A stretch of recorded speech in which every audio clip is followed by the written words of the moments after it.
you ready? I'm ready. You can ignore me also. Just look. Yeah, yeah. Okay. Just look at me Yeah. and we'll just have a conversation. Okay, I love it. And I think, just to remind you, try to include the question In the answer. your answer. Okay. And give it a pause after I end speaking. And if I forget, then ask me again. Well, let's do it again. Yeah, we got all the time in the world. Yep. So, Mary, I'd like to start off with just talking a little bit about how you got connected to a new leaf. What was your first experience with a new leaf, and how did that connection happen? So the way I got connected with the New Leaf is about 6 years ago. It was National Women's Day. And I was feeling this call to give back. So thanks to Google, I Googled women's shelters near me, and a New Leaf shelter came up. Never heard of a New Leaf before. So I called them, told them what I wanted to do, because I have my own beauty business. I can help these women feel beautiful when they don't feel that way. And they put me in touch with the philanthropy department, which is how I got in touch with Bridget. And that started on this beautiful 6-year continuing journey that I've been on. That's perfect. That link was really good. Okay. So the mission of a New Leaf is, helping families and changing lives. Why did that particular mission speak to you, especially in terms of supporting women? So the reason that a New Leaf's mission is so important and touches my heart so much is I myself have been an addict. I myself hopped on a Greyhound bus to Kokomo, Indiana when I was pregnant with my son. And I didn't know of any organizations that was like a New Leaf, and I felt so alone. And so the fact that you guys do come along and you walk beside them and help them feel what they haven't been feeling, they feel seen, they feel known, they feel heard, and there's help available for them. And I wanted to just give a little bit back for what you guys are doing in this community. Can you talk a little bit about your own personal struggles with addiction and in parenting and going through that experience? So my experience myself with addiction, I personally was a 10-year meth addict, and very grateful that I finally had somebody who didn't tell me what I wanted to hear, told me what I needed to hear. And I'm grateful to have never needed a rehab or any of that. I've been delivered from that. However, a few years ago, my son's father, he died with 5 conflicting drugs in his system, and one of them was meth. And my son, that's when his true addiction came to the forefront. And so being able to walk that journey has been a very hard journey, but it's exactly what was needed at the time. I know we talked earlier, we talked about how your faith was important in your journey. Yeah. Can you talk a little bit about that? So I went away from God for 20 some years, and when he was calling me back, I still wanted to fight it. But when he brought me to Central Christian Church, and really that love and support that I was missing in my life and in people and humanity, they brought that to me. And then it was really interesting as I was understanding more of what I didn't understand when I was younger, and then to come to find out that there was a group of people that would come and serve meals at the East Valley Men's Center of a New Leaf, and I wanted to be with them and go and serve with them. So I was able to, through my church and through my faith, be able to come, and that's God's divine appointments. He's always connecting the dots here and there. That's great. Are we getting any background stuff with the activity going on? It's not too loud. Okay. I can see him once in a while. That's why I kind of moved to make it look better. Okay. But I'll just adjust again. Do we need to close that, or? I think that would be strange, because then it will be open sometimes Yeah. and closed some other times. Yeah. Okay. So I think we're good to keep going. Okay. Okay. Good. It's going to adjust every once in a while in between questions. I'll just change the shot up a little bit. Great. Yeah, that'll be good. And you didn't know East Valley Men's Center was connected with the New Leaf? I had no idea. Yeah, I had no idea. Well, let's touch upon that point. Okay. When you first started through your church, doing meals, volunteering at East Valley Men's Center, were you aware of the connection to a New Leaf?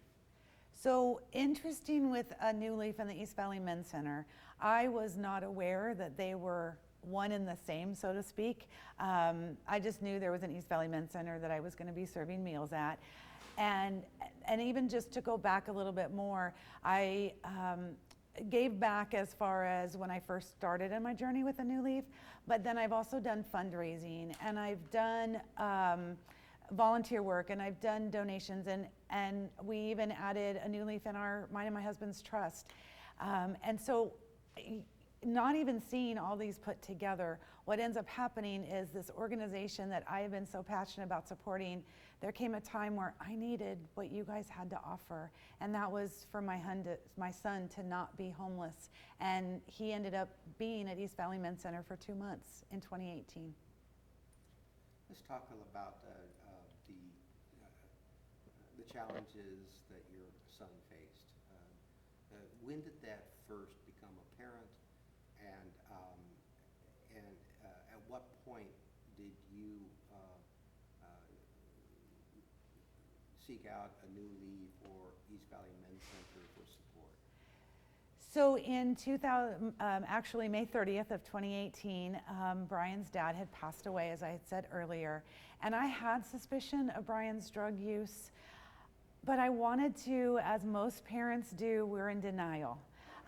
Just like the addict themselves is in denial, right?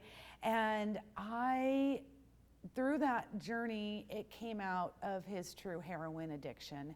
I tried to detox him thinking I could do it. Yeah, no, not so much. So much bigger than me. And on June 14th of 2018, I actually called the police, and he was arrested from my home. And I knew, as hard as it was, that that's what was supposed to happen that day. And crazily enough, God had ordained a intervention at my house that day. I had nothing to do with it. Just these random people started, can I come over? Yes, please, I need help.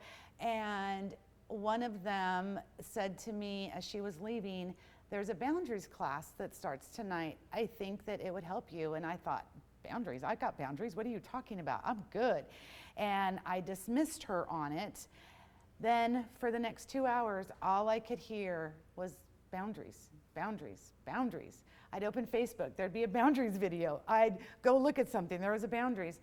So I went that night. I went ahead and registered, and I remember her saying when I texted her that God would meet me there. It's like, what does that even mean?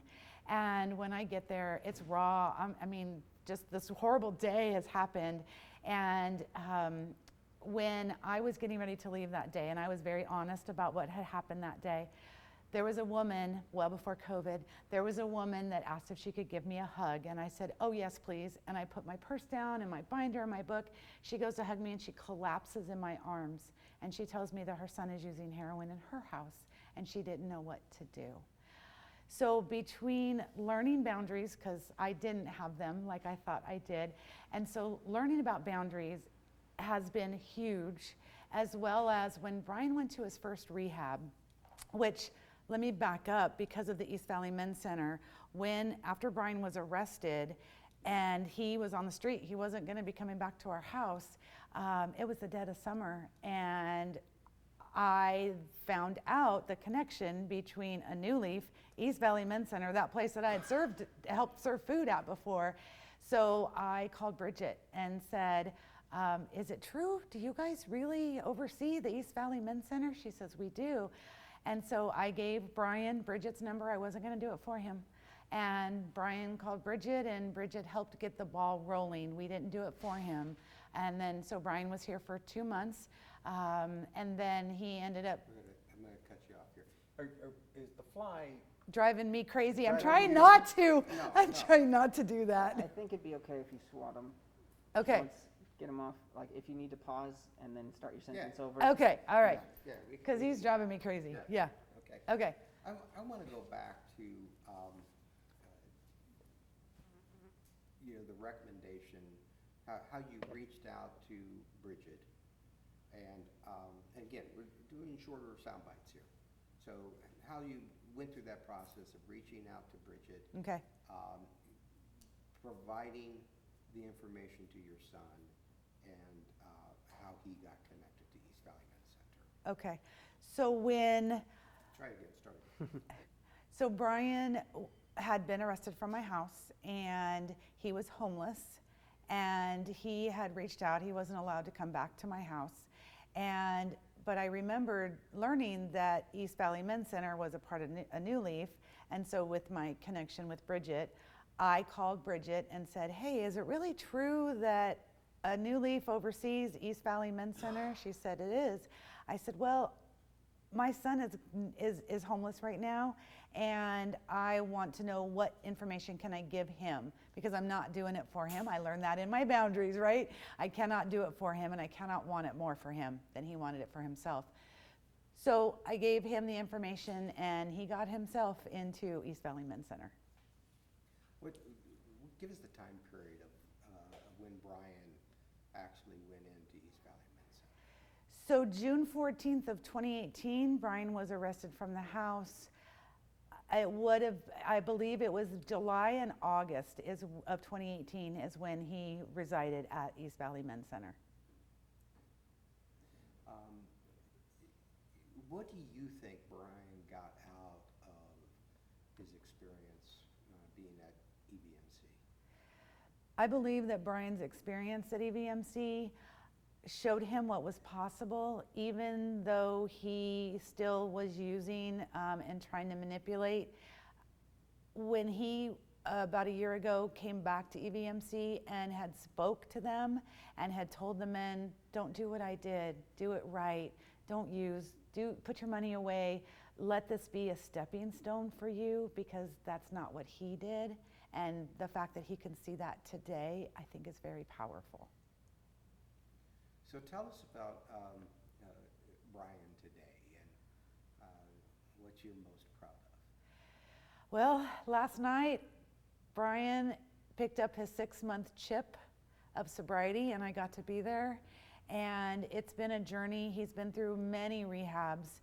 The last rehab that he went through really got to the core of why he was using, because if we're honest, the addiction is the drug itself is simply smashing something that they're not willing to deal with. There's some trauma, there's something that they're masking. Interestingly, when we have surgery, an anesthesiologist comes in and puts us to sleep. Well, that's what the drugs are doing to people. And so I think his anesthesia has worn off of him, and his light is back, and the little boy that I gave birth to and that I watched grow and be raised is the young man that I see today at 27 years old. That's terrific. What would you tell donors and volunteers that support a New Leaf? What would your message be to them about why they're important? So my message to all of you donors and financial contributors and whatever you are with a New Leaf, you matter. And not just your finances, being involved, calling them and asking them, what can I do? There is so much help that is needed. And unless we pull up our sleeves and dig in, money is great, but coming and serving, for example, at the East Valley Men's Center, or serving at a shelter, at the domestic shelter, reading to a child, doing those things that really matter, that is what's going to be your legacy. Is there anything you want to touch upon that we didn't talk about right now? Well, I really would like to go back to my boundaries and learning about boundaries, and how 3 years ago I thought I had them and I take this class, to where today I am now a facilitator of the boundaries class. And because of COVID, it has gone 100% virtual, so we do it over Zoom, which we can have more people. The other thing is when Brian went into rehab for the first time, I was so excited, and he's going to be clean, he's going to be free, just like me. And when it was suggested by the same woman who recommended boundaries to me that I attend PAL, Parents of Addicted Loved Ones, I was like, I don't need them, I'm good. I could not imagine what the last 2 years of this journey of him in and out of recovery and rehabs and relapsing without the support of Parents of Addicted Loved Ones. So there are so many programs out there. Get educated. And Brian will tell you, don't wait till it's too late. Don't wait until you're in the thick of your addiction. Go learn about PAL and take a boundaries class while your child is still in grade school. I do want to touch upon your life today. You're a successful businesswoman. Yeah. You're involved in the community. Yeah. Tell us where you are today. Who are you? So today, through a lot of healing, I just celebrated 15 years as an Avon lady. I have my own independent business and a team. I also am a member of the Mesa Chamber of Commerce, and I support A New Leaf, and I just am passionate, and I give back, and starting a life coaching journey for people. The other thing that came out of COVID for me is my website was born, bestandbeautifulyou.com. And I blog each week, and I work with a copywriter, because I'm really good at having a conversation, but I'm not so good at typing it. So having a copywriter that can support me, that I can help her with her business while she helps me get my message out, has been beautiful. Terrific. Jim, am I missing anything? I think it's been beautiful so far for starters. There's one last thing. Yeah.